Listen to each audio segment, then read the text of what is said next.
जी part 2 start हो गया हमारा। अच्छा जी, अब ज़रा प्रॉपर एक सवाल करते हैं। डेप्रिसिएशन एक्सपेंस का फॉर्मूला सिर्फ सीखना था, लेकिन ऐसे ही कुछ चीज़ें ज़रा कल इसमें पढ़ना नहीं था ना, गपशप लगानी थी। मार्कर्स आ गए, लेट्स सी। तो अभी भी आपके लेवल से बहुत नीचे की बातें चल रही हैं, लेकिन क्या करें, करनी ज़रूरी है। ठीक है, तो एक सवाल करते हैं हम। ठीक है, इस सवाल को प्रॉपर करवाता हूँ, फिर एक सवाल आपसे क्विकली करवाता हूँ, उसके बाद फिर देखते हैं। अगर आप लोगों की हाजमे का बदहजमी का ख़तरा ना हुआ, हाजमा ठीक रहा लग रहा होगा, तो फिर डिस्पोज़ल की बुनियाद डाल देंगे, वरना कल तो फिर लाजमी डिस्पोज़ल ही करना है और बचा ही कुछ नहीं। और कल के दिन में डिस्पोज़ल हो जाएगा इंशाल्लाह। परसों स्ट्रेट लाइन वाले डिस्पोज़ल को और पक्का करते हुए रिड्यूसिंग बैलेंस पे मूव कर जाएंगे। तो इस हफ्ते के अंदर हमारी ये बेसिक मे बी एक्सचेंज, हफ्ते वाले दिन एक्सचेंज ऑफ एसेट्स का एक कॉन्सेप्ट है, वो हम कर सकें। थोड़ा सा टाइम, आधा घंटा मिल गया तो वो भी हो जाएगा। तो इसका मतलब ये हुआ कि सिर्फ कोई बच्चा ऐसा सोच रहा है ना कि पहले हफ्ते में सिर्फ इंट्रो चलनी है, तो वो उसकी खाम ख्याली है। अब मिक्सचर ही चलना है। इंट्रो सिर्फ इतनी सी थी जितनी आपके साथ बात कर दी, या जो अभी आज का आधा पौना घंटा चलेगी। बट ये भी ज़रूरी है क्योंकि डिफरेंट जगहों से पढ़ के आएँ, सब जगहों पे सही पढ़ के आते हैं, लेकिन एक फॉर्मेट पे हमारा पढ़ना इसलिए ज़रूरी है कि हम अब एक क्लास के अंदर सेशन एंड तक चलेंगे, तो हमारा फॉर्मेट कम से कम चीज़ों का एक होना चाहिए। तो इसलिए ये चीज़ें थोड़ी सी करवानी भी ज़रूरी हैं, और आप लोगों को ज़रा फ्रेश करना भी ज़रूरी होता है, जंग जुंग लगा होता है। ठीक है, रिक्वायरमेंट है एसिड का अकाउंट बनाएं, एक्यूमुलेशन का अकाउंट बनाएं 9 और 10 के लिए। मज़ा नहीं आएगा ऐसे। Also prepare journal entries and relevant extracts. चलो जी, होर को साढ़े लैक। अब जनरल एंट्रीज सर कौन से साल की हो, बस ठीक है, मैंने अभी लिखा है ना 9-10, मैं बोल तो रहा हूँ मुंह से, 9-10 की एंट्रीज भी करो और 9-10 के एक्सट्रैक्ट्स भी बनाओ। ओके, सही है, करें शुरू काम। अच्छा, अब क्या करें, पहले एंट्रीज ही कर लेते हैं।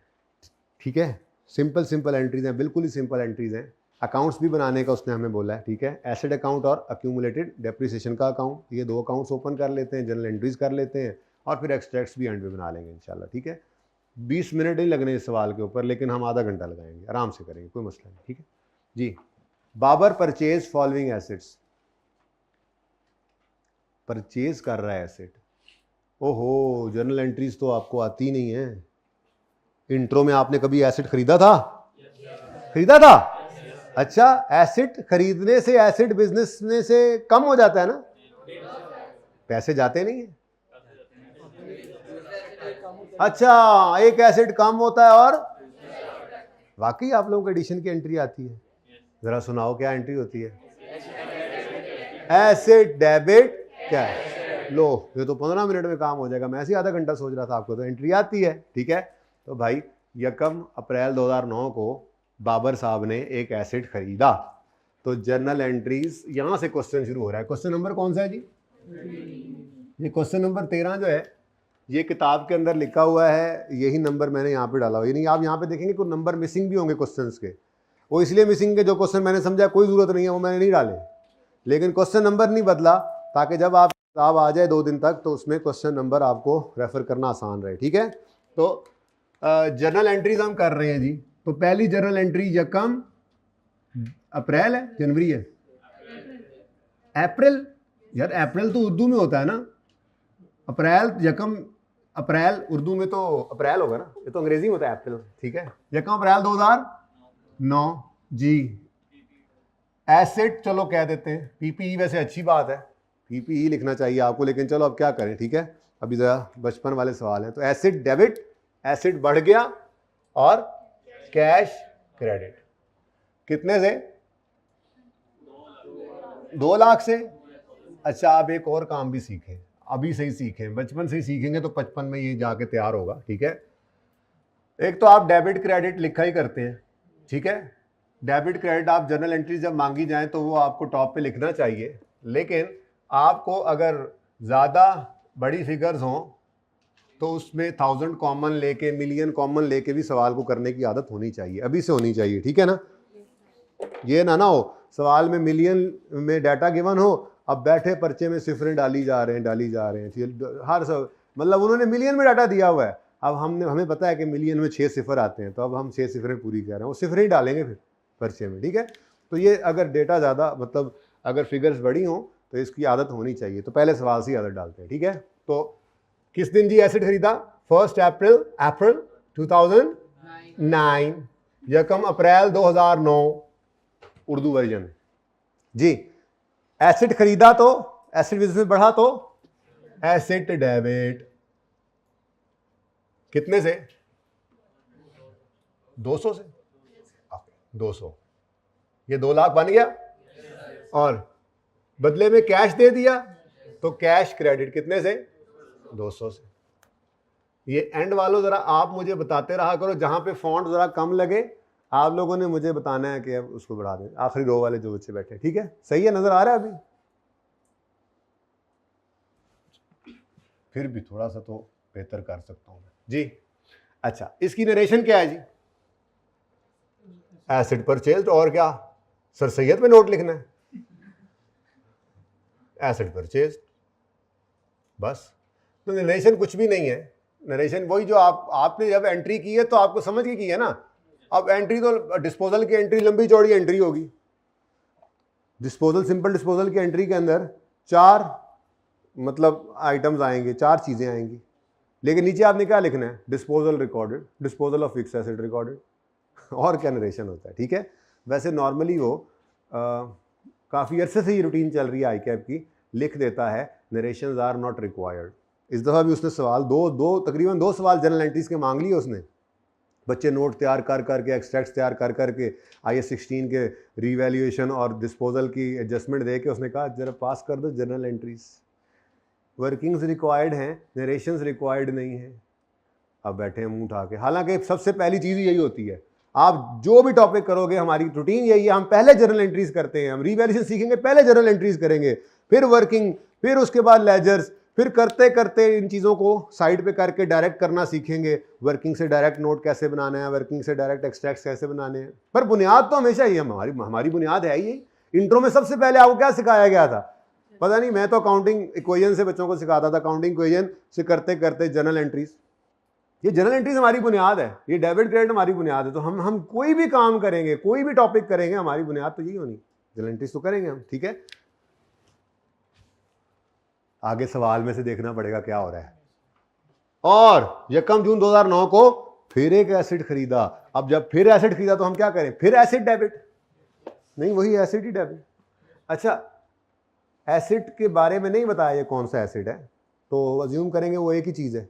जैसे मिसाल के तौर पे व्हीकल खरीदा हमने, पहला भी व्हीकल है दूसरा भी व्हीकल है, अगली बार चेंज कर दूंगा, इससे व्हीकल लिख दूंगा, ठीक है। अगर यहाँ पे ऐसा होता कि पहला व्हीकल है और दूसरी मशीनरी होती, तो फिर अलग अलग नाम से अलग अलग लेजर बनेंगे। इंशाल्लाह ये कल देखेंगे कोई एक आधा सवाल इस तरह का, ठीक है। फिलहाल तो एसिड एक ही एसिड खरीदा। किस दिन खरीदा जी आप? ये यकम जून 2009 जी। तो एसिड खरीदने की एंट्री क्या होगी? अब अभी भी वही होगी, एसिड डेबिट कैश क्रेडिट। कितना जी? 3 लाख। लो, अच्छा अब इसका नरेशन आप खुद लिख लेना, पता ही है सेम ही है, ठीक है। अगर पर्चे में वो ना कहेगा आपको कि नरेशंस आर नॉट रिक्वायर्ड, तो फिर नरेशन लिख देना है, एक लाइन ही तो लिखनी होती। नेक्स्ट। अच्छा, अब ना वो चला गया है 2010 में, 2010 में। अभी फिलहाल 2009 पे चीज़ों को रोकना पड़ेगा, क्योंकि 2009 तक अब हमने इस 2031 में 2009 तक इस एसिड को हमने 9 महीने इस्तेमाल कर लिया है, इस एसिड को हमने 7 महीने इस्तेमाल कर लिया है, तो इनकी डेप्रिसिएशन भी चार्ज करनी है, फिर इनको एकोमोडेशन को निकाल के इनकी बुक वैल्यू निकालनी है। तो मेरे ख्याल में तो पीरियड एंड हो रहा है, हमें फाइनेंशियल स्टेटमेंट्स बना लेनी चाहिए, वो ये एक्सट्रैक्ट्स वो बना लेने चाहिए, यानी कि सब कुछ एक बार 2009 पे रोक लेते हैं, ठीक है, सही है। अब मुझे चाहिए डेप्रिसिएशन एक्सपेंस, ठीक है। तो डेप्रिसिएशन एक्सपेंस असल में ना मैंने यहाँ पे दोनों लेजर्स बनाने हैं, तो डेप्रिसिएशन एक्सपेंस की वर्किंग मैं यहाँ पे कर, तो एक वर्किंग ओपन करते हैं जी, डेप्रिसिएशन एक्सपेंस, और ये डेप्रीसिएशन एक्सपेंस जो है ये मैं निकालने लगा हूँ फॉर द ईयर एंडेड, ये शॉर्ट फॉर्म में लिख दिया मैंने FY, okay, for the year ended 31 दिसंबर 2009, ठीक है। अच्छा जी, अब 9 में ही पहली बार एसिड खरीद रहे हैं, इससे पहले कोई एसिड नहीं था, ठीक है ना।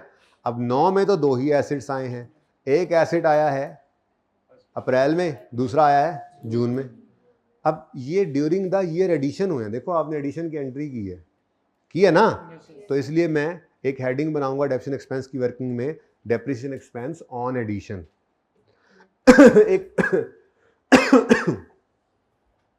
एक पहली लाइन के अंदर भी एक लाइन आती होती है ओपनिंग एसिड्स, वो मेरे हैं नहीं इसलिए मैं फिलहाल लिख नहीं रहा, ठीक है। ओपनिंग एसिड्स का मतलब ये होता है जो पिछले साल के एंड पर भी मौजूद थे। इस साल अगर 1 जनवरी को भी एसिड खरीदा है ना तो वो भी ओपनिंग नहीं है, वो एडिशन है, ठीक है। ओपनिंग एसिड का मतलब क्या होगा, जो पिछले साल के क्लोजिंग डेट पर मौजूद था, ठीक है। तो ऐसा कोई एसिड हमारे पास मौजूद नहीं है, 2009 के अंदर पहली दफा एसिड खरीदा हमने, ठीक है। तो इसलिए depreciation expense on opening acids जो है वो मेरे पास, क्योंकि ओपनिंग एसिड्स ही नहीं है तो वो डेप्रिसिएशन भी नहीं है, मैंने लिख दिया, वैसे जरा आपकी वर्किंग हो जाए, ठीक है, ऑन ओपनिंग एसिड्स, ठीक है। तो ये कोई नहीं है। उसके बाद इस साल में एडिशंस हुए हैं तो फिर ठीक है, जो ड्यूरिंग द ईयर एडिशन हुआ हो उसकी डेप्रिसिएशन हम निकाला करेंगे ये दूसरे स्टेप में, ऑन एडिशंस, ठीक है। अब 200 रुपए का एसेट खरीदा, बोलो, सवाल चुप है, नहीं चुप नहीं है, सवाल ने बताया है डेप्रिसिएशन रेट क्या है 10%, किसके नीचे, स्ट्रेट लाइन मेथड के नीचे, अंडर स्ट्रेट लाइन जी। तो 10% स्ट्रेट लाइन मेथड है, बोलो, तो 10% रेट लगा देते हैं। तो कॉस्ट कितनी है, रेजल वैल्यू कितनी है, नहीं गिवन तो लिखने की जरूरत नहीं है, लेकिन चलो फिलहाल लिख लेते हैं, ओके। पर ठीक है, नहीं जरूरत लिखने की, 200 नहीं है तो नहीं है, होगी तो लिख लेंगे, ठीक है ना। 200 इंटू 10%, लेकिन ये तो पूरे साल की डेप्रिसिएशन, क्या ये एसेट पूरा साल इस्तेमाल किया हमने, नहीं, कितने महीने इस्तेमाल किया है, तो 9/12 जी। आंसर 15 ओनली, 1000 में चल रहा है ना। अच्छा, अब आप कहोगे सर ऊपर ₹1000 नहीं लिखा आपने, जरूरत नहीं है, क्यों, वर्किंग है। अभी रिक्वायरमेंट जो मेरी असल में है, फिलहाल तो रिक्वायरमेंट मैंने 2 नंबर चलाई हुई है ना, जो मैंने खुद लिखी थी, तो उस रिक्वायरमेंट में ऊपर लिखा हुआ है ना 1000। अब जब मैं डेप्रिसिएशन एक्सपेंस निकाल के यहाँ पे एंट्री पास करूंगा, इसके ऊपर क्या लिखा हुआ है, रुपीज इन 1000, तो फिर काम चल जाएगा, ठीक है ना। तो वर्किंग में बार बार लिखने की मुझे जरूरत नहीं है, ओके। रिक्वायरमेंट के अंदर जरूरी है ये लिखना, रिक्वायरमेंट में माफी नहीं है, फिर रिक्वायरमेंट गड़बड़ हो जाएगी, ठीक है जी। तो अच्छा, उसके बाद दूसरा एडिशन 300 का है, रेट वही 10% है, लेकिन 1 जून 2009 से 31 दिसंबर 2009 तक कितने महीने बनते हैं। अच्छा देखो, ये जो बच्चे इंट्रो पढ़ के आए हैं और जो नहीं पढ़ी हुई, वैसे तो एग्जामिनेशन किसी वजह से ही मिलती है, उनमें से किसी को ये बात नहीं समझ आ रही, तो आसपास से आवाजें आ रही है ना, 7/12, 9/12, बच्चे जल्दी जल्दी बता रहे हैं, तो आपने इस बात से परेशान नहीं होना। अगर आपके जहन में कोई सवाल है तो आपने करना है, जिसको जो बात समझ नहीं आ रही उसने ये शर्म नहीं करनी, वो 7 वाले क्या कहेंगे, भाई जब आप फेल हो गए तो 7 वाले क्या कहेंगे। तो इंशाल्लाह आप सवाल करते रहें, आप पास होंगे फिर, ठीक है ना। तो आपने ये नहीं डिसाइड करना ये सवाल करने लायक है या नहीं है, वो मैं खुद डिसाइड कर लूंगा, ठीक है। मैंने पहले भी आपको कहा था, सवाल को डिले करना है, सवाल को जवाब नहीं देना या देना, ये डिसाइड करना मेरा काम है। तो ये छोटी से छोटी बात भी हो ना, शर्म नहीं करनी है उससे, हाँ पूछ लेना है, ठीक है। तो हो सकता है किसी को ये 7/12 समझ ना आ रहा हो, नहीं समझ आ रहा तो मुझसे पूछ सकते हैं जी। हाइब्रिड फिजिकल को मसला, इतनी छोटी सी बात भी समझ नहीं आए तो पूछ लेनी है, शर्म नहीं करनी उसमें, ठीक है। तो 1 जून 9 को खरीदा था ना, 1 जून 9 से 31 दिसंबर 9 पे एंड कर रहे हैं साल, 31 दिसंबर 9 तक कितने महीने बनते हैं, 7 महीने, 6 नहीं बनते, ठीक है। 1 जून, जून भी शामिल है, ठीक है। तो फिर 7/12 जी 5, चलो तो ये आ गया जनाब 20 अच्छा 32.5। ये कैलकुलेशन के मामले में ना ये याद रखना, जो आपने बोल देना मैंने लिख देना, मेरा दिमाग ना उससे आगे चल रहा होता है। यहाँ पे जो चीज़ चल रही है मेरा उससे आगे दिमाग चल रहा होता है कि अब इनको कैसे कहानी डालनी है जी। कार्रवाई, अच्छा जी, ये 32.5 मतलब 32,500 है, लेकिन मैं 1000 में चल रहा हूँ ना, ठीक है। अब ये डेप्रीसिएशन है, ये एक इनकम है, रिडक्शन एक्सपेंस होता है, श्योर। अच्छा, एक्सपेंस बढ़े तो क्रेडिट, कुछ होश के नेल्स ले लें, याद है कुछ, डेबिट क्रेडिट, एक्सपेंस बढ़े तो क्या होता है, इसका मतलब ये डेबिशन एक्सपेंस जो हमने ईयर एंड पे रिकॉर्ड करना है, जब एक्सपेंस रिकॉर्ड कर रहे हैं तो वो बढ़ेगा ही ना। तो एक्सपेंस रिकॉर्ड करना है ईयर एंड पर, तो डेबिशन एक्सपेंस रिकॉर्ड करेंगे तो एक्सपेंस ने बढ़ना है, एक्सपेंस के बढ़ने की entry expense, depreciation expense debit कितने से 32,500, यानी 32,500, ठीक है। अच्छा, अब अगली बात, ये 31 दिसंबर पे हम एंट्री कर रहे हैं। कल भी बताया था आप किसी भी वक्त साल में खड़े होकर एंट्री कर सकते हैं, लेकिन नॉर्मली हम जब फाइनेंशियल स्टेटमेंट्स बनाते हैं हम उस वक्त एक ही बार एंट्री करते हैं। मैं बताता हूँ क्या लिखा हुआ है, इंजन देखो, बोर्ड परेशान हो जाएगा, पिघल ही ना जाए। 31 दिसंबर 2009 लिखा है मैंने, ये जरा थोड़ा सा, अब ठीक है, 31 दिसंबर 9 डेबिशन एक्सपेंस डेबिट। अच्छा, अब देखो, बचपन में साथजा ने आपको क्या सिखाया, सबसे पहली बात कि ये डेप्रीसिएशन जो है ये एसेट की वैल्यू में कमी का नाम है। एसेट की वैल्यू में, अब एसेट की वैल्यू में कमी, एसेट नेचर डेबिट है ना, तो एसेट जब बढ़ता है तो डेबिट, जब कम होता है तो उसूली तौर पर तो एंट्री होनी चाहिए डेप्रीसिएशन एक्सपेंस बढ़ गया और एसेट कम हो गया, तो डेबिशन एक्सपेंस डेबिट एसेट क्रेडिट। ये बिल्कुल ठीक एंट्री है, इसमें कोई गलती नहीं है, ये एंट्री करना भी सिखाऊंगा। ये ट्रीटमेंट इस एंट्री की वजह से एसेट अकाउंट जैसे बनता है वो बनाना भी सिखाऊंगा। हालांकि IAS 16 में हम ये वाला अकाउंट नहीं बनाते, ये एंट्री नहीं करते, लेकिन आगे चल के NPO का टॉपिक हो गया, कैश फ्लो का टॉपिक हो गया, वहां पे जाके मजबूरन हमें ये वाली एंट्री और इस अप्रोच से बनने वाला एसेट अकाउंट यूज करना पड़ता है, तो सिखाऊंगा जरूर। लेकिन फिलहाल ये एंट्री गलत नहीं है, बार बार कह रहा हूं, ये एंट्री गलत नहीं है, लेकिन ये अच्छी प्रेजेंटेशन नहीं है। ये हाँ, ये नहीं, ये अभी कॉन्ट्रैक्शन, अभी तो एसेट ही है, अभी तो एसेट में क्रेडिट किया होगा। यही तो मैं कहानी अब शुरू की हुई है कि अभी फिलहाल ये एंट्री लिखी तो है, ये बिल्कुल सही है, लेकिन ये अच्छी प्रेजेंटेशन नहीं है। इससे बेहतर प्रेजेंटेशन क्या है, एसेट के अंदर होने वाली कमी को एसेट अकाउंट में डायरेक्ट क्रेडिट मत करो, बल्कि एक नया अकाउंट ओपन कर लो जिसमें एसेट के अंदर होने वाली कमी को इकट्ठा करते रहेंगे। उस अकाउंट का नाम आप कुछ भी रख सकते थे, भाई ने कॉन्ट्रा एसेट बोला, आप उसका नाम बशीर रख लें, लेकिन हम अकाउंटेंट्स उसका नाम क्या रखा हुआ है, अक्यूमुलेटेड डेप्रीसिएशन अकाउंट। आप बशीर अकाउंट रख लें, उसका नाम आपकी मर्जी है। बस ये है कि वो बशीर अकाउंट के अंदर क्या पड़ा होगा, आपके एसेट के अंदर होने वाली कमी इकट्ठी होती रहेगी हर साल, ठीक है। तो एक्यूमुलेटेड डेप्रीसिएशन, बशीर अकाउंट नहीं कहना, एक्यूमुलेशन अकाउंट जो है ये इसकी जगह, ये बिल्कुल सही है, मैं बार बार कह रहा हूं, ये एंट्री गलत बिल्कुल गलत नहीं है, ये सही है। आने वाले दिनों में शायद मेरे ख्याल में नेक्स्ट वीक में ही करवाऊंगा, asset account book value, asset account book value भी बनाना सिखाऊंगा।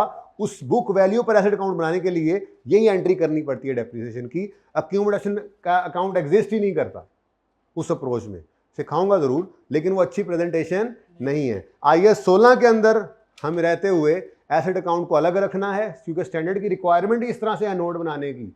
एसेट अकाउंट को अलग रखो और उसके अंदर होने वाली कमी को अलग रखो। तो उस अलग अकाउंट का नाम, जिसको कॉन्ट्रा एसेट बिल्कुल सही कहा भाई ने, कहा जाता है, उसका नाम तो कुछ ना कुछ रखना था ना, तो हमने कह दिया डेप्रीसिएशन का जो क्या कहते हैं इकट्ठी होने वाला अकाउंट, एक्यूमुलेटेड डेबिशन, मतलब इकट्ठी हुई, आज तक की डेबिशन इकट्ठी हुई पड़ी है इस अकाउंट में, वो यानी एसेट अकाउंट की कॉस्ट को नहीं छेड़ना, एसेट अकाउंट अपनी कॉस्ट पे बड़ा रहेगा और डेप्रीसिएशन अलग से अकाउंट में इकट्ठी होती रहेगी, ठीक है। उसका नाम क्या रखा हमने, तो ये बिल्कुल सही था, लेकिन मैं फिलहाल इसको कह रहा हूँ ये अच्छी, अच्छा ये भी बताऊंगा अच्छी प्रेजेंटेशन क्यों नहीं है, लेकिन फिलहाल नहीं, फिलहाल तो एक्यूमुलेटेड, ये जरा शॉर्ट फॉर्म यूज कर रहा हूं। अगर सवाल में वो जनरल एंट्रीज मांगे तो पर्चे में एक्डेप ना लिखना, एक्डेप, ये एक्डेप क्या होता है, मेरा तो पर्चा पास है, मैं तो लिख सकता हूं, जर्नल एंट्रीज में भी लिख सकता हूं। आपसे सवाल में रिक्वायर करे कि रिक्वायरमेंट क्या है, जर्नल एंट्रीज पास करो, तो आपने एक्डेप, इंशाल्लाह जब आपका पर्चा पास हो जाएगा तो फिर आप भी लिख लेना, ठीक है। ओके, एंट्री समझ आई? ये एंट्री क्या की है, ये क्या किया है जी, डेप्रीसिएशन रिकॉर्डेड। हाँ बेहतरीन, ये तो बहुत ही शॉर्ट आपने नरेशन लिखवा दी और बिल्कुल ठीक है, और ये नरेशन बिल्कुल ठीक है। हाँ जी, कोई मसला? अच्छा, अब एक छोटी सी बात, ये कोई पहली बार नहीं हो रहा। ये मैंने क्या कहा, एसेट के अंदर होने वाली कमी को एसेट अकाउंट में क्रेडिट नहीं करो। ये एंट्री बिल्कुल सही थी, एसेट के अंदर ही कमी है, लेकिन मैंने कहा इसको नहीं करो।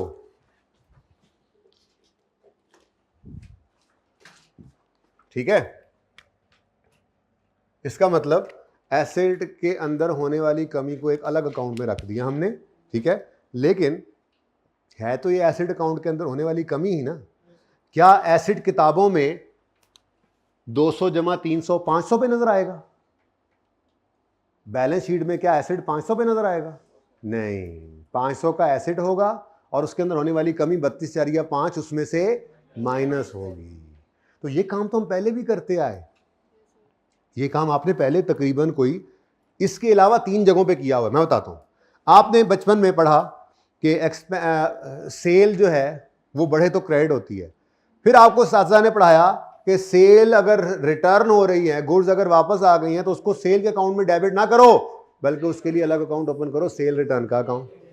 अब सारा साल सेल के अकाउंट में क्रेडिट होती रहती हैं, सेल रिटर्न के अकाउंट में डेबिट होती रहती हैं, और जब ईयर एंड पर पीएनएल बनाते हैं तो सेल और सेल रिटर्न को नेट कर देते है। तो सेल की कमी ही ना, लेकिन रखते कहां पे थे, अलग अकाउंट। ऐसे ही आपने परचेज और परचेज रिटर्न के साथ किया था, परचेज करते रहे, परचेज का बढ़ना परचेज के अकाउंट में डेबिट करते रहे, और परचेज रिटर्न को परचेज रिटर्न के अकाउंट में क्रेडिट करते रहे, यहां तक के पीरियड एंड आ गया। अब जब आपने पीएनएल बनाना था, जहां परचेज ने जाना था, तो वहां पे आपने परचेज और परचेज रिटर्न को नेट किया और पीएनएल में शो कर दिया।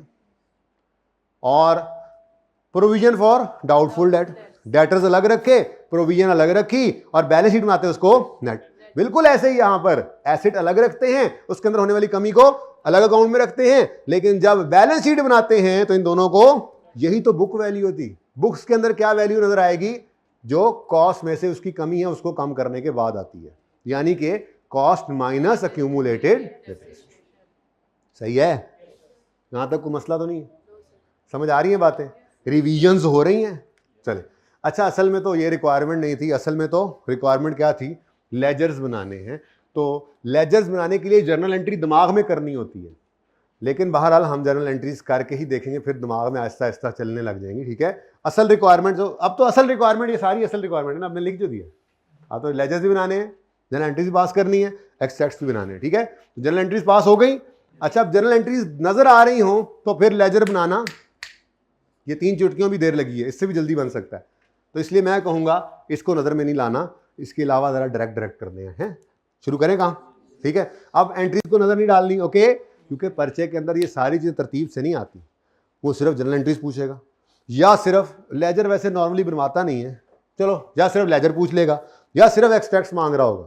तो हमने हर काम को अलग अलग देखना है, उसको करने की आदत डालनी है, ओके। तो एसेट का अकाउंट और अक्यूमुलेटेड डेप्रीसिएशन, ये 2 अकाउंट्स मांगे हैं ना।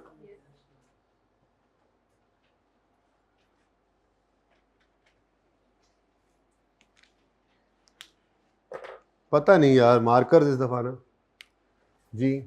एसेट का अकाउंट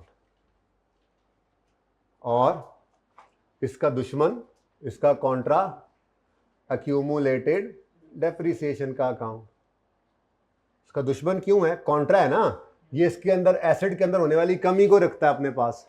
एसेट खुशी में फूला हुआ है 500 का, लेकिन जब बैलेंस शीट में जाएगा तो नेट हो जाएगा उससे जाके, और उसको कम कर देगा, ठीक है।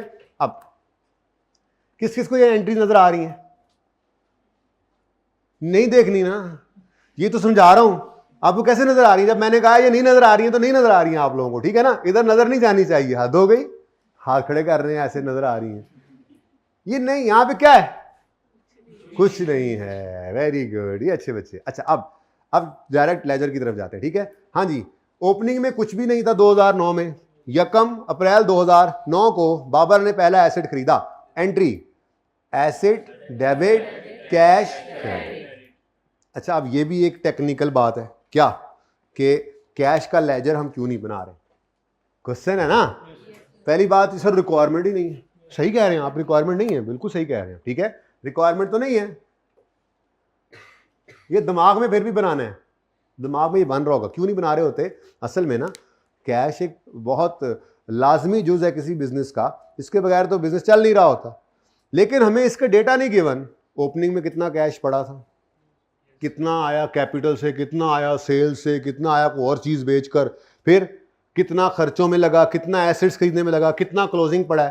तो ओपनिंग, डेबिट्स, क्रेडिट्स, क्लोजिंग, ये तो बेतहाशा डेबिट्स क्रेडिट हर वक्त मूवमेंट हो रही होती है कैश के लेजर में।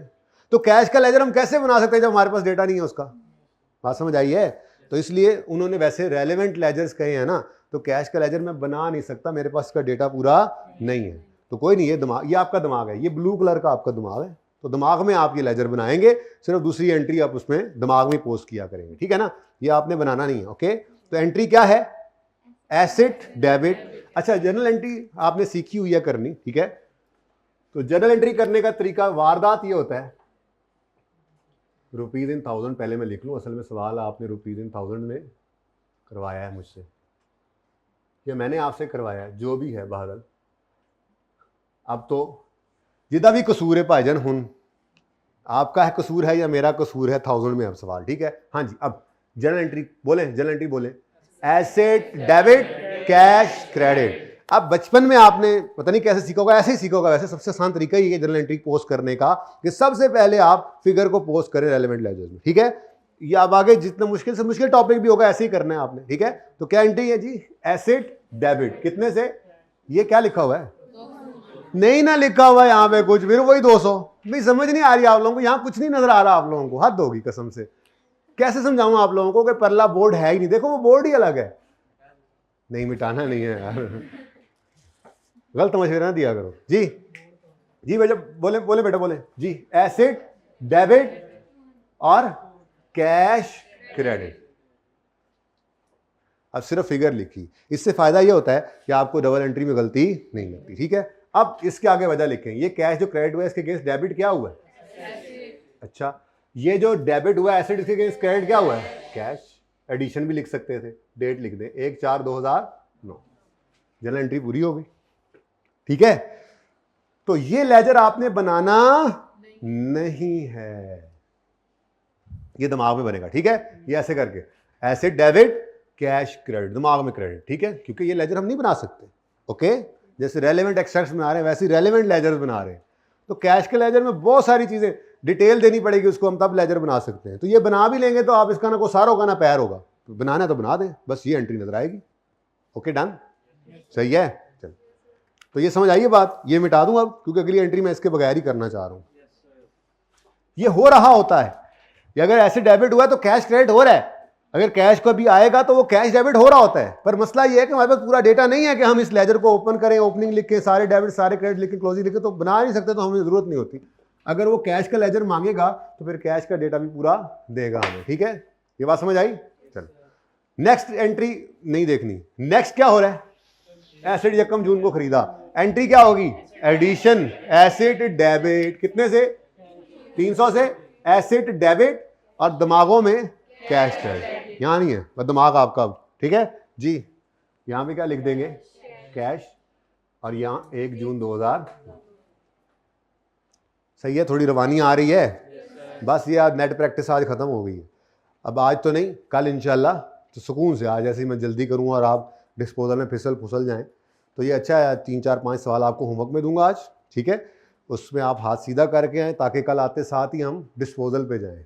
अगर ये चीज़ देखो, डिस्पोजल में कुछ भी नहीं होना, यही सारा कुछ जो है इसके अंदर मैंने एक एक दो दो करके चीज़ें ऐड करनी है, और तरतीब भी यही होगी।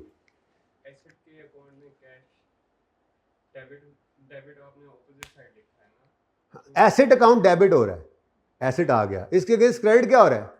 कैश। तो हम एसेट के अकाउंट में फिर कैश डेबिट लिखेंगे, डेबिट में ऑपोजिट साइड लिखते हैं। हाँ, मैंने बनाया था ना इधर, ये cash, asset debit cash credit 200, ये कैश कैश दराज से निकल के कहां गया, एसेट खरीदने में इस्तेमाल हो गया। एक एसेट बढ़ा है, ये एसेट आया है, उसके अगेंस्ट एक एसेट कम हुआ है। अब ये डबल एंट्री का रूल है ना कि इस क्रेडिट के अगेंस्ट जो डेबिट हुआ है वो लिखते हैं और इस डेबिट के अगेंस्ट जो क्रेडिट हुआ है वो लिखते हैं। यानी हम ये बताना चाह रहे होते हैं कि इस एसेट अकाउंट में ये जो एडिशन आया है इसके बदले में हमारा कैश चला गया, या इस कैश में से जो 200 निकला है इसके अगेंस्ट हमारा एसेट खरीदने में। यहीं पे अगर आप इलेक्ट्रिसिटी एक्सपेंस लिख दें तो क्या होगा, कैश निकला है और बिजली का बिल पे किया है। यहां पे आप सेल लिख दें, कैश आ गया है और इसके अगेंस्ट इनकम बढ़ी है। Got it? ठीक है।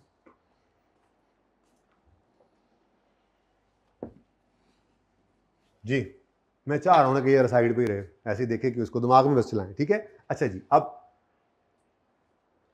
कुछ रह गया? क्या रह गया? डेप्रिसिएशन एक्सपेंस की एंट्री कौन करेगा? हम करेंगे। ठीक है, तो डेप्रिसिएशन एक्सपेंस की एंट्री क्या है? Depreciation expense debit, accumulated depreciation. अब अगेन डेप्रिसिएशन एक्सपेंस का लेजर रिक्वायर्ड नहीं। ठीक है, तो इसलिए दिमाग में बनाएंगे। चलो पहले मैं थोड़ा सा बना लेता हूँ एक बार आपके दिमाग को इधर ये आपका दिमाग है, ऐसा हो जाना जी आपका दिमाग, फिलहाल तो ऐसा है। अच्छा अब ये ऐसा हो जाए, लेजर बन जाए इसमें जी। डेप्रिसिएशन एक्सपेंस का लेजर रिक्वायर्ड नहीं है। अच्छा वैसे कभी वो यूं भी कहेगा रेलेवेंट लेजर्स बना दो, तब भी मैं यही 2 लेजर्स बना दूंगा, इसकी जरूरत नहीं क्योंकि इस वाली फिगर यहां पर आ जाती है, अभी बताता हूं, लेकिन फिलहाल जरा बना लेते हैं। ठीक है, हाँ जी, एंट्री बोलो। अच्छा डेप्रिसिएशन एक्सपेंस निकलेगा कहां से? वो तो एंट्रीज नहीं देखनी, हमने वर्किंग की, हमारे पास ये डेप्रिसिएशन एक्सपेंस आ गया फॉर द ईयर। अब इस 2009 वाले साल के डेप्रिसिएशन एक्सपेंस की एंट्री हम पास करेंगे ईयर एंड पर। बोलो depreciation expense debit, accumulated depreciation credit. नजर आ रहा है एंड पे? ठीक है, depreciation expense debit, accumulated depreciation credit. यहां पे क्या लिखोगे? ये। ठीक है, और यहां पे क्या लिखोगे? Depreciation expense. ये 31 दिसंबर 2009, इसके ऊपर वर्किंग 1 का रेफरेंस भी दो, यहां से निकालिए। ठीक है, नाउ इट्स ओवर, 2009 खत्म हुआ। मोअज़्ज़िज़ ख़वातीनो हज़रात तवज्जो फरमाएं, ये वाली लाइनें मैं आज लगा रहा हूं, कल से मैं डबल अंडरलाइन बस कर दिया करूंगा। ठीक है, ओके डन। तो टोटल लेजर बैलेंसिंग आती है ना? अच्छा चलो शुक्र है। पता है आप लोगों को एक डरावना ख्वाब भी आया था हमें उस्तादों को आज से 2-3 अटेम्प्ट पहले। बच्चे ने AFC से जब वो चेंज की ना स्कीम ICAP ने, तो बच्चे का जिसका AFC पास था उसको इंट्रो एग्जाम हो गई। फिर वो 2 तकरीबन साल डरावना ख्वाब उस्तादों का चला था, बगैर इंट्रो के बच्चा FR 1 में बैठा होता था। खैर वैसे ही मैं तो कह रहा हूँ, आप लोगों को बता रहा हूँ, आप लोग तो माशाल्लाह पढ़ के आए हैं, अच्छे बच्चे हैं। ठीक है, तो हाँ जी 500। अब देखो लेजर की बैलेंसिंग का तरीका क्या है? हैवियर साइड कौन सी है? डेबिट, तो एज इट इज इसको लिख दो। लेजर को बैलेंस करना है ना, डेबिट साइड हैवियर है तो डेबिट बैलेंस है, लेकिन इस लेजर को दोनों साइड बराबर हो जाए, इसको बैलेंस करने के लिए इस बैलेंस को लिखेंगे किस तरफ? क्रेडिट साइड पर। तो यहां पे हमने 31 दिसंबर 2009 पर कैरी डाउन बैलेंस इसको कहते हैं, ये बैलेंसिंग फिगर हमने निकाली कितनी? तो ये 500। तो मैं ये कल से कोई नहीं बनाऊंगा ये वाला डिब्बा, पर डबल अंडरलाइन कर दिया करूंगा। ठीक है, ओके। आपको अगर सवाल में रिक्वायर्ड हो लेजर तो ये 500 यहां पर लिखें, और अगर सवाल में रिक्वायर्ड लेजर नहीं है तो वर्किंग के अंदर बिल्कुल भी ये लिखने की जरूरत नहीं, यहीं पर डबल अंडरलाइन करके काम चला लें जी। सही है। नेक्स्ट इधर आए जी, इस लेजर को भी क्लोज करें। टोटल क्या है जी? 32,500, यानी 32,500, और इसको भी क्लोज करें। Carry down balancing figure 32,500। अच्छा ये भी क्लोज होके P&L में चला जाता है, लेकिन मैं इसको बना नहीं रहा, मैंने कहा इसको भी दिमाग में आप बनाएं, फिलहाल काम चल जाएगा। ये जब कहे रेलेवेंट लेजर्स बनाओ तो इसका काम कैसे चल जाता है? देखो डेप्रिसिएशन एक्सपेंस भी इसमें नजर आ रहा है ना फॉर द ईयर, तो हर साल का इसी तरह से हर साल का इधर नजर आता रहेगा। तो जब तक वो मुंह से कह ना दे डेप्रिसिएशन एक्सपेंस का लेजर बनाओ, रेलेवेंट लेजर्स में हम इसको नहीं बनाया करेंगे। टाइम बचाएंगे अपना, ठीक है। चलें आगे? नहीं आगे नहीं चलें, अभी तो एक्सट्रैक्ट्स बनाए। तो प्रॉफिट एंड लॉस अकाउंट के एक्सट्रैक्ट्स बनाने लगे हैं जी आप। 2009 ये पूरी बातें लिख रही हैं आपने, company name, profit and loss account, extracts for the year ended 31 दिसंबर 2009, वो फिलहाल बस सब मैंने नहीं लिखा, ठीक है। अब 2009 31 दिसंबर 2009 पीएनएल के अंदर क्या जाना है, इस पूरी ये सारी कहानी आपके सामने है बस, ठीक है जी। ये लेजर्स आपके बन गए ना, तो ये क्लोजिंग कहाँ जाएगा? पीएनएल में। ये क्लोजिंग पीएनएल में जाएगा, ये क्लोजिंग पीएनएल में जाएगा? नहीं, ये दोनों बैलेंस शीट आइटम्स हैं। पीएनएल में सिर्फ क्या जाना है? Depreciation expense for the year, ये for the year, for the year ये एक्सपेंस, ठीक है। यहाँ पे जाके मैंने लिखा डेप्रीसिएशन एक्सपेंस 32.5, नेगेटिव लिख दो, ठीक है जी। उसके बाद balance sheet, statement of financial position, नाराज ना हो जाएं आप। तो स्टेटमेंट ऑफ फाइनेंशियल पोजीशन के एक्सट्रैक्ट्स अगर आप बनाएं तो 2009 के लिए। अच्छा, अब यहाँ पे वो मैं वर्किंग कोई नहीं कर रहा कि मुझे बुक वैल्यू मिल जाए, यहाँ पे मुझे बुक वैल्यू निकालनी पड़ेगी, छोटी सी वर्किंग ब्रैकेट में भी कर सकता हूँ मैं, ठीक है। तो बैलेंस शीट के अंदर मेरे नॉन करंट एसेट्स में, अब एसेट का नाम तो कोई नहीं है, मैं एसेट ही लिख रहा हूँ फिर, ठीक है। पीपी लिख सकते हैं आप, फिलहाल मैंने एसेट ही लिख दिया, ठीक है। अब ये एसेट है। अब एसेट जो है ये 2009 में 500 की कॉस्ट शो कर रहा था, लेकिन 32,000 मतलब 32.5 की डेप्रीसिएशन 9 के एंड तक इसमें से माइनस हो चुकी है, यानी कि इतनी वैल्यू लूज कर चुका है। तो कितनी वैल्यू आ गई इसकी? 46, ठीक है जी। तो एसेट अकाउंट की कॉस्ट और उसकी अक्यूमुलेटेड डेप्रीसिएशन ईयर एंड पर नेट कर दी, और एसेट अकाउंट और एसेट जो है वो बैलेंस शीट के अंदर बुक वैल्यू शो कर रहा है। तो एसेट किस पे नज़र आएगा? Book value. ये एसेट माइनस बुक वैल्यू नहीं है, ये मैंने लिखा है कि एसेट बुक वैल्यू पे नज़र आएगा, ठीक है। कोई मसला? समझ आ रही है बात? Journal entries, extract, ledgers, extracts तक। चले, अच्छा नेक्स्ट है जी, अगला साल अब शुरू करते हैं। करें जी अगला साल शुरू? यहां तक कोई क्वेश्चन है तो पूछ सकते हैं आप लोग। चलें आगे। अच्छा, अब अगला साल शुरू होता है तो सबसे पहले क्या करेंगे? जर्नल एंट्री नहीं करेंगे, सबसे पहले क्लोजिंग बैलेंस को ओपनिंग बनाएंगे, सबसे पहला काम। पिछले साल ऐसा क्यों नहीं किया? अगर सवाल में ओपनिंग बैलेंस गिवन होता तो सबसे पहले ओपनिंग लिखते, ठीक है। लेकिन अब पहले साल में तो कुछ था ही नहीं ओपनिंग। अब अगर 10 में आए हैं तो 9 से चले आ रहे हैं ना, तो सबसे पहला काम आपने 10 में जाके क्या किया करना है? 9 के क्लोजिंग को ओपनिंग बनाना है, ठीक है। ये इजी हो जाएगा फिर काम, आपको इसकी आदत रखनी है, ठीक है। तो हमेशा हम जब अगले साल पे जाएंगे तो क्लोजिंग बैलेंस को सबसे पहले ओपनिंग बनाएंगे और फिर देखेंगे सवाल के अंदर क्या क्या करना है, क्या क्या नहीं करना। तो एसेट का क्लोजिंग इधर ही ओपनिंग आएगा, इधर क्यों? क्रेडिट साइड पे लिखा हुआ है बैलेंस डेबिट था, बैलेंस डेबिट था, तो बैलेंस करने के लिए लेजर को उस तरफ लिखा हो, तो डेबिट बैलेंस ओपन जब होगा तो अपनी नॉर्मल साइड पे आ जाएगा। तो ब्रॉट डाउन 500, और ये क्रेडिट बैलेंस था, लिखने के लिए इधर लिखा हुआ था, तो 1 जनवरी 2010 पे ब्रॉट डाउन, अब नॉर्मल। तो जब ओपन करेंगे बैलेंस को तो वो अपनी नॉर्मल साइड पे आ जाएगा। ये डेबिट बैलेंस था, ये उसका कॉन्ट्रा क्रेडिट बैलेंस था, ठीक है। अब क्या हुआ? 10 में क्या हुआ? फिर 10 का एंड आएगा तो डेप्रिसिएशन करेंगे ना, उससे पहले एंड से पहले एक काम हो गया है, एक एसेट और खरीद लाया है। तो यकम एंट्रीज की तरफ आए तो ये एंट्रीज हैं फॉर द ईयर एंडेड 31 दिसंबर 2009, ठीक है। और ये एंट्रीज अब हम करने लगे हैं फॉर द ईयर एंडेड 31 दिसंबर 2010।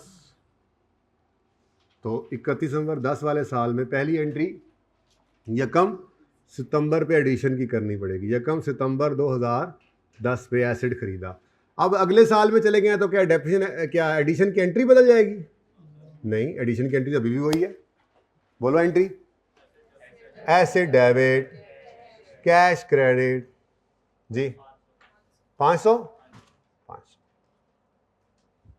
एसिड परचेज, नरेशन लिखने की जरूरत नहीं है, ठीक है। और उसके बाद अब ये साथ साथ ही करें, बस ये साथ साथ ही करें जी। एसेट खरीदने की एंट्री करें, एंट्री ना मांगी हो तो लेजर में साथ साथ एंट्री करेंगे ना, ठीक है। एसेट खरीदने की एंट्री, एसेट डेबिट और कैश क्रेडिट दिमाग के अंदर, ठीक है। यहाँ पे कैश लिख दिया आपने 1/9/2010, बस और तो कुछ नहीं करना। डेप्रिसिएशन निकालनी है फॉर द ईयर। एक्यूमुलेशन निकालते नहीं हम, एक्यूमुलेशन निकल आती है खुद। डेप्रिसिएशन एक्सपेंस निकालते हैं फॉर द ईयर, ओपनिंग पहले से पड़ा होता है, फॉर द ईयर उसमें ऐड होता है और एज ऑन बन जाता है एक्यूमुलेटेड डेप्रिसिएशन, ठीक है, सही है। तो फॉर द ईयर एक्सपेंस निकालेंगे, आपका दिमाग तो मैं मिटा दूं खाली। असल में पढ़ने का दिल नहीं करता आजकल हमारा, बस थोड़ा थोड़ा पढ़ते हैं, है ना जी। फॉर द ईयर एंडेड 31 दिसंबर 2010।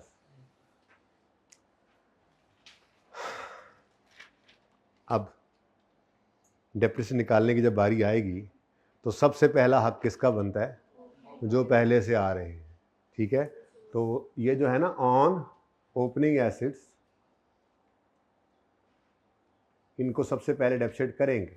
लेकिन मैं कह रहा हूँ पहले आसान नंबर ले लें, ठीक है। इनके लिए मैं 2 लाइनें छोड़ दी हैं। उसके बाद ऑन एडिशंस, शंस तो कोई नहीं है, शन ही है, एक ही एडिशन है इस साल में।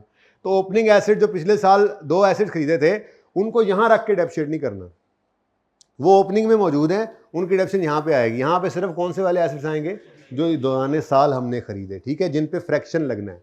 असल में जिन एसेट्स को आपने डेप्रिसिएट करना है ना, आवाज मिस हुई, यहाँ पर जिन एसेट्स को आपने डेप्रिसिएट करना है ना, उन पे आपने फ्रैक्शन नहीं लगाना, ठीक है। वो पूरे साल के पहले दिन हमारे पास है, और डिस्पोजल तो अभी आपको पढ़ाया नहीं, तो इंशाल्लाह कल पढ़ेंगे। तो साल के पहले दिन से लेकर साल के आखिरी दिन तक ये एसेट्स हमारे पास मौजूद रहे।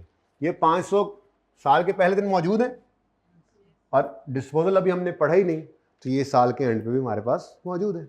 कल इंशाल्लाह डिस्पोजल पढ़ना है, कल आते साथ ही डिस्पोजल पढ़ना है, और कुछ बचा ही नहीं, क्या करें, ठीक है जी।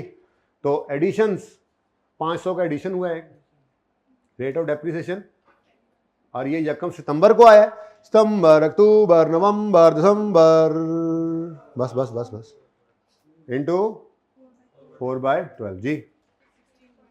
हाँ 16.67 कर लो, मुझे कोई मसला नहीं है, 16.7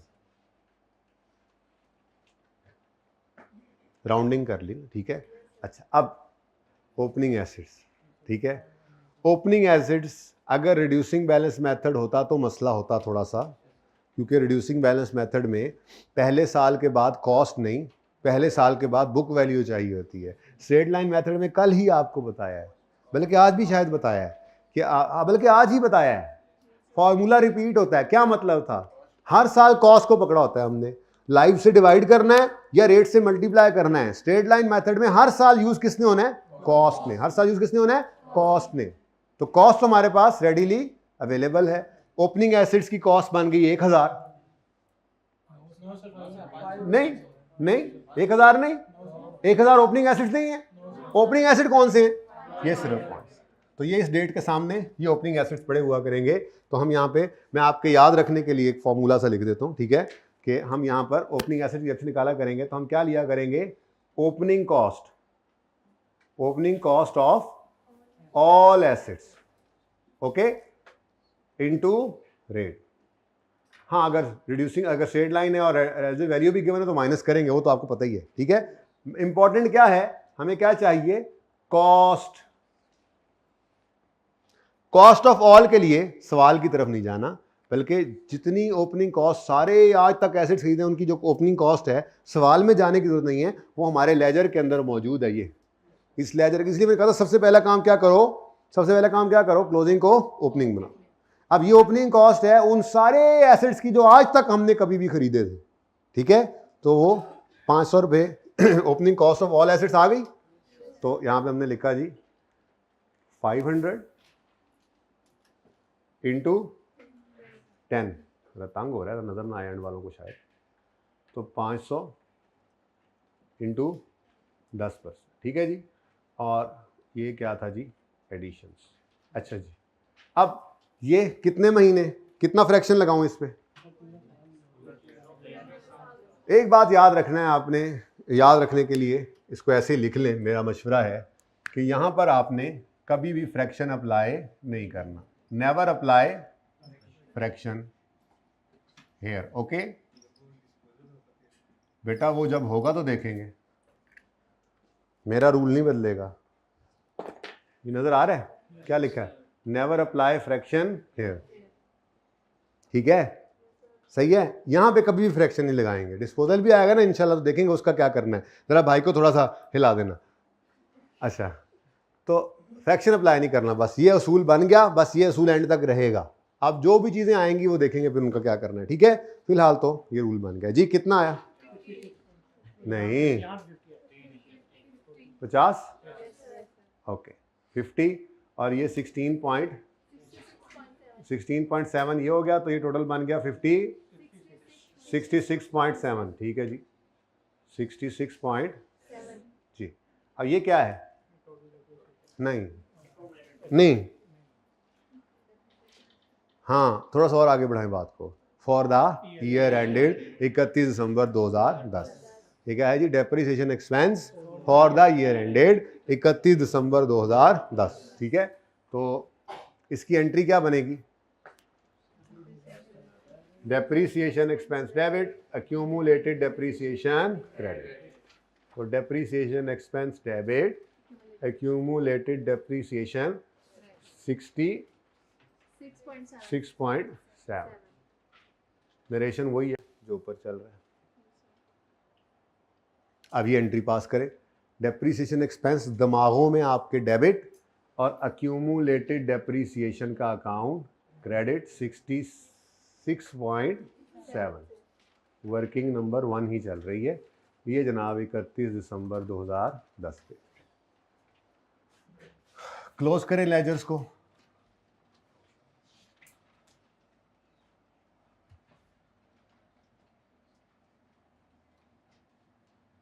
लें जी,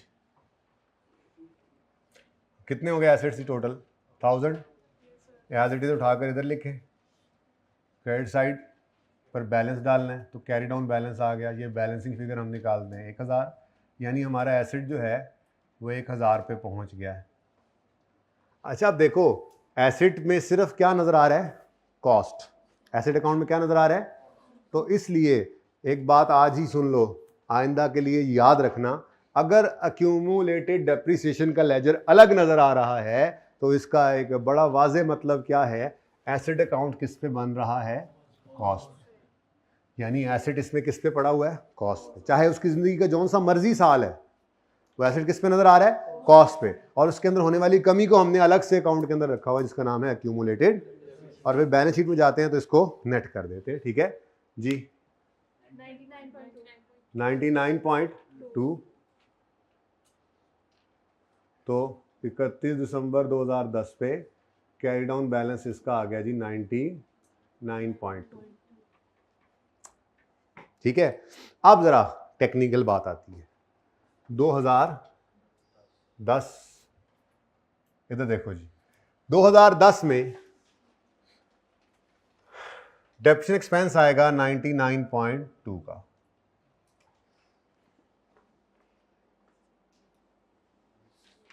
ठीक है। नहीं लिखना, किस किसने लिख लिया है? खुदा का खौफ करें, क्या 99.2 2010 वाले साल की डेप्रिसिएशन है या 2010 के साल तक की डेप्रिसिएशन है? ओ भाई, पीएनएल तो फॉर द ईयर बनता है, इसमें तो सिर्फ इस साल का एक्सपेंस आ सकता है। क्या कर रहे हैं आप लोग? बात समझ आइए? रोला सिर्फ इसलिए डाला कि याद रह जाए, ठीक है। तो ये तो एज ऑन आज तक की डेप्रिसिएशन है, क्लोजिंग डेप्रिसिएशन ये आज तक की डेप्रिसिएशन है। इसमें इस साल की डेप्रिसिएशन तो सिर्फ क्या है? 66 पॉइंट, यानी अगर डेप्रिसिएशन एक्सपेंस का लेजर बन रहा होता तो उसमें सिर्फ 66.7 आता, ठीक है। ये है इस साल की डेप्रिसिएशन है। ये ओपनिंग डेप्रिसिएशन, ये इस साल की डेप्रिसिएशन, और ये क्लोजिंग। ये ओपनिंग डेप्रिसिएशन, ये फॉर द ईयर, और ये एज ऑन क्लोजिंग। आज तक की डेप्रिसिएशन ये है जिसके अंदर पिछले साल का 32,500 ही पड़ा है और इस साल का 66,700 भी पड़ा हुआ है। तो ये तो बहुत बड़ी गलती होती है अगर आप ऐसे कर देते। बच्चे ऐसा कर जाते हैं तेजी में। भाई ये अक्यूमुलेटेड डेप्रिसिएशन है, आज तक की डेप्रिसिएशन है। और इसमें और डेप्रिसिएशन एक्सपेंस में फर्क क्या है? ये फॉर द ईयर होती है फिगर। ये हर साल बढ़ते बढ़ते हर साल एक्सपेंस निकलेगा और ये बैलेंस के अंदर ऐड होता जाएगा और ये बैलेंस बढ़ता जाएगा, यहां तक के 1000 का एसेट 1000 ही डेप्सिट हो जाएगा, वो फुल डेप्सिट की तरफ चला जाएगा। ठीक है ना, बात समझ आ रही है? तो डेप्सिट एक्सपेंस फॉर द ईयर ये पड़ा है। ये तो पीएनएल के अंदर क्या फिगर जाया करेगी? ये एक्सपेंस की फिगर। ये क्लोजिंग तो बैलेंस शीट का आइटम है जो एसेट में से नेट होगा जाके। ओके, याद रहेगा? तो 66.7 नजर भी आ रहा था। ये देखो वो वर्किंग के अंदर क्या लिखा हुआ, जरा ऊपर देखो वर्किंग के अंदर क्या लिखा हुआ 66.7 जहां कैलकुलेट हुआ है। For the year ended 31 December 10 depreciation expense for the year 10 कितना है? 66.7। वो तो पिछले साल की डेप्रिसिएशन थी तो ऐड करके 99 बन रहा था। ओके सही है। चल बैलेंस शीट के अंदर आए तो आज तक एसेट्स कितने हो चुके हैं खरीदने के बाद? खरीदी गए एसेट हजार रुपए एसेट पहुंच गए हैं और आज तक इनमें 99.2 की वैल्यू कम हो चुकी है। तो बुक वैल्यू, हाँ ये एक्यूमुलेशन जो है ये एज ऑन होती है, ये आज तक की आनी है। ठीक है ना जी? 900.8। ठीक है जी, सही है। तो एक सवाल को जरा आराम से कर लिया भाई। ये ना एक तस्वीर ऐसी भी होनी चाहिए जो सारी की सारी आए ना बच्चों के लिए। जरा जूम आउट कर ले, हाइब्रिड वाले और ऑनलाइन वाले, जरा इसको एंजॉय कर ले, एंजॉय।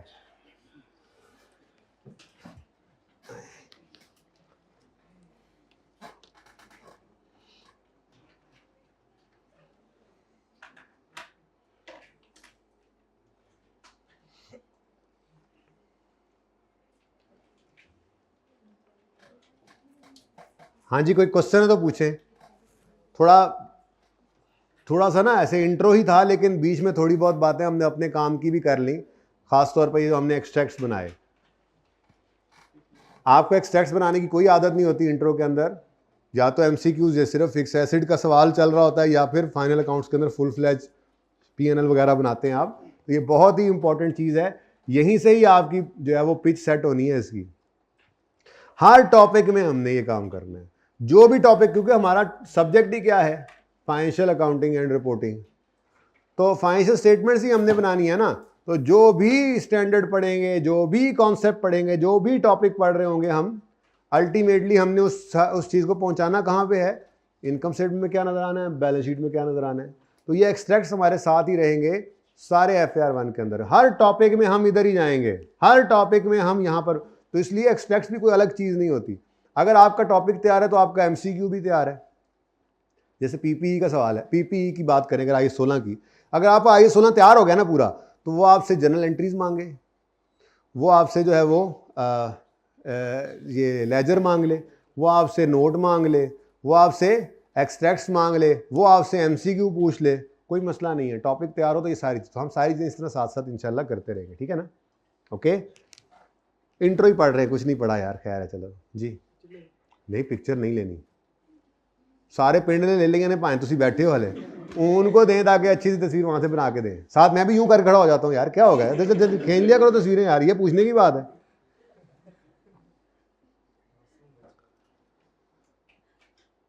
किसने बोला ये है? तुमने बोला है? किसने बोला बताओ?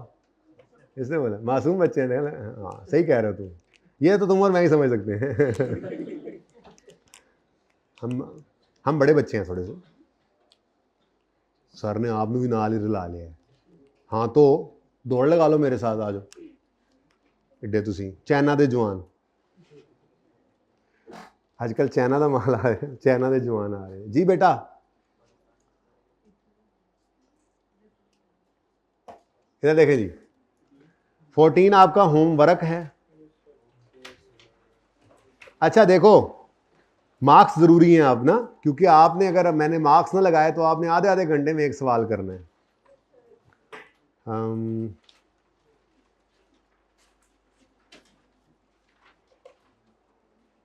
9, 10 और 11। अच्छा, इन्होंने कहा है जी एसेट अकाउंट बनाए हैं, लिक्विडेशन अकाउंट बनाए हैं, बैलेंस शीट, अल्हम्दुलिल्लाह बैलेंस शीट एक्सट्रैक्ट्स भी कहे हैं। तो आप इनकम स्टेटमेंट के एक्सट्रैक्ट भी साथ बना लेना, कोई बात नहीं, ज़रा हाथ सीधा हो जाएगा आपका, ठीक है। तो इसके आपको 5 मार्क्स दे देता हूँ मैं, ये बहुत ज़्यादा दे दिए मार्क्स मैंने। 5 मार्क्स का मतलब कितने मिनट में करोगे ये सवाल?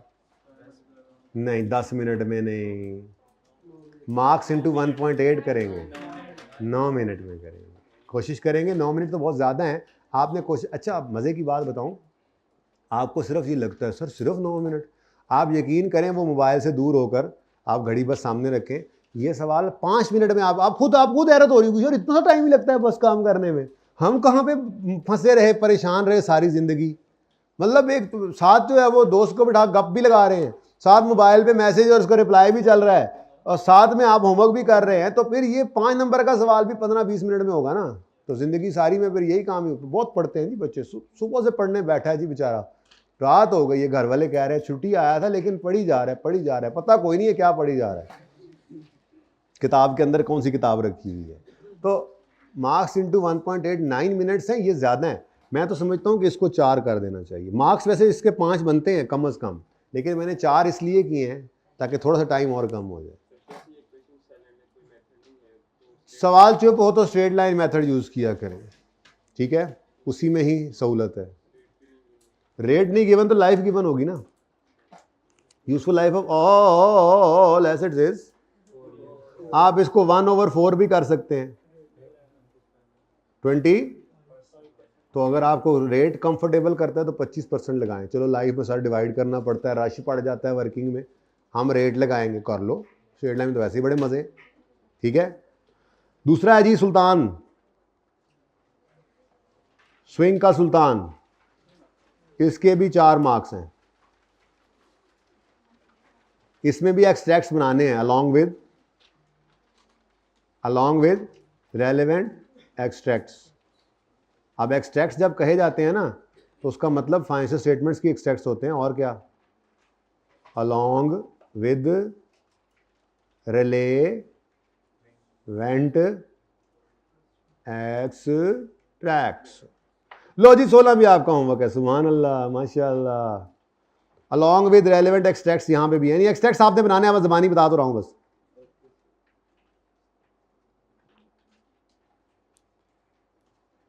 इसके भी 4 मार्क्स हैं, तो ये हर सवाल 4 मार्क्स का है। वैसे आप ट्राई करें ना इसको, अगर आप नियत कर देखें, ये स्पीड अभी से ही बनाना शुरू करनी है आपने। आप नियत करके बैठें, मैंने 5 मिनट में सवाल को करना है, और बिल्कुल स्पीड से तेज़ी से सॉल्व करें, बना के लिखने को। फुट्टे से जनाब लेजर की लाइनें लग रही हैं, हद हो गई यार, फुट्टे से लाइनें, होमवर्क कर रहे हो आप लोग, प्रैक्टिस कर रहे हो, अब स्केल रखा हुआ है ऐसे लेजर, अब टी अकाउंट बन रहा है। पर्चे में भी ऐसा नहीं करना है। प्रेजेंटेशन अच्छी होने का मतलब ये है कि जो एग्जामिनर है उसको, जो चेकर है उसको समझ आ जाए क्या लिखा हुआ, और तुम चले जा रहे हो अब क्लास छोड़ के इस वक्त में हाइब्रिड से, तो चेकर को सिर्फ नजर आए कि लिखा क्या हुआ है, बस ये अच्छी प्रेजेंटेशन ही कहलाती है, ठीक है ना। स्पीड एकदम से पहले से स्टार्ट से उठा के रखनी है। लेजर के लिए स्केल यूज बिल्कुल नहीं करने, आहिस्ता आहिस्ता लेजर सीधा लगने लग जाएगी लाइन इंशाल्लाह, ठीक है, प्रैक्टिस करोगे तो कोई बात नहीं, ठीक है, ओके। लाइन बना लो जल्दी जल्दी, 5 मिनट में टारगेट हो, 5 मिनट में होगा ये सवाल इंशाल्लाह अल्लाह ने चाहा तो, ठीक है। तो ये 3 सवाल हैं बस, उसके बाद इनका सोल्यूशन मैं आपको कल दिखाऊंगा। उसके बाद आप क्वेश्चन नंबर 17 को फिलहाल पेंडिंग करें, और क्वेश्चन नंबर 18 जो है, अब ये मेरा दिल था कि आपको करवाता, लेकिन चलो कोई बात नहीं, ये कल आते साथ करेंगे, ठीक है। आप इसको बेशक ना कीजिएगा, लेकिन इसमें और बाबर वाले सवाल में फ़र्क क्या है, ये भी होमवर्क में दे दूं, ये भी होमवर्क में। अच्छा, असल होमवर्क तो यही है। देखो मैंने आपसे कहा था घर पे मेरा 1.5 से 2 घंटे है, चलो मैं 2 घंटे भी मैं हमेशा से 1.5 घंटा रखूंगा, बल्कि मैं 1.25 घंटा टारगेट करके रखूंगा आपको होमवर्क, लेकिन वो तो मेरा बनता है ना। अब नो सर, ये सर, वो सर, ये नहीं करना, ठीक है। अभी देखो ना, टोटल 15 मिनट का आपको होमवर्क मिला है, अब बाकी टाइम आप बोर हो जाएंगे, क्या करेंगे घर पे, पढ़ने आए हैं घरों से आप, टैक्स, तो टैक्स भी बेटा 1 घंटा 1.25 घंटा लगाना है ना, 1 घंटा 1.25 तो दे दो ना मुझे, कॉस्ट भी 1 घंटा 1.25 घंटा, हर एक को इतना ही टाइम देना है, ठीक है। हाँ, लॉ को भी इतना ही टाइम देना है। पेपर बढ़ने से आपका पर पेपर टाइम बढ़ता है, किसी पेपर का टाइम कम नहीं हो जाता। एक पेपर है तो मैं 2 घंटे पढ़ूंगा, 2 पेपर है तो मैं 1 घंटा पढ़ूंगा, 4 पेपर है तो मैं आधा घंटा पढ़ूंगा, ठीक है, फिर चारों फेल हो जाएंगे हैं। पेपर पढ़ाए हैं तो टाइम बढ़ाओ अपना, ठीक है। तो वैसे इतना होमवर्क नहीं है, ये आधे घंटे की भी मार नहीं है, ठीक है। असल सवाल ये है, क्योंकि इसके अंदर जो नई चीज़ है वो क्या है, वो कहता है mister Ehsan has provided following information as on यकम जनवरी 2012 और एसेट और रिकमेंडेशन अकाउंट का ओपनिंग बैलेंस ऑलरेडी अवेलेबल है। यानी कि इस सवाल में और बाबर वाले सवाल में फ़र्क ये है कि ये सवाल यहाँ से शुरू हो रहा है, ऑलरेडी ओपनिंग मौजूद है एसेट का भी और अक्यूमुलेटेड, बस फिर एडिशन है, ओपनिंग डिडक्शन निकालनी आपको आ चुकी है। तो ये सवाल भी आपका होमवर्क है और इस सवाल के भी 4 नंबर ही हैं, ठीक है। और इसमें भी आपने एक्सट्रैक्ट्स बनाने हैं। तो स्पीड आपने बस ये टारगेट रखना है कि मैंने हर सवाल 5 मिनट में करना है, तो 20 मिनट में होमवर्क खत्म, ठीक है। 5 नहीं तो 6 मिनट में हो जाएगा यार, इससे ज़्यादा लगाओगे तो फिर नुकसान ही कर रहे हो।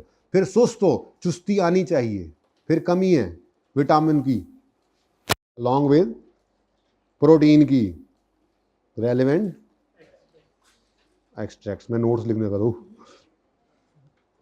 इसके भी मार्क्स कितने हैं जी, ठीक है, ठीक है जी।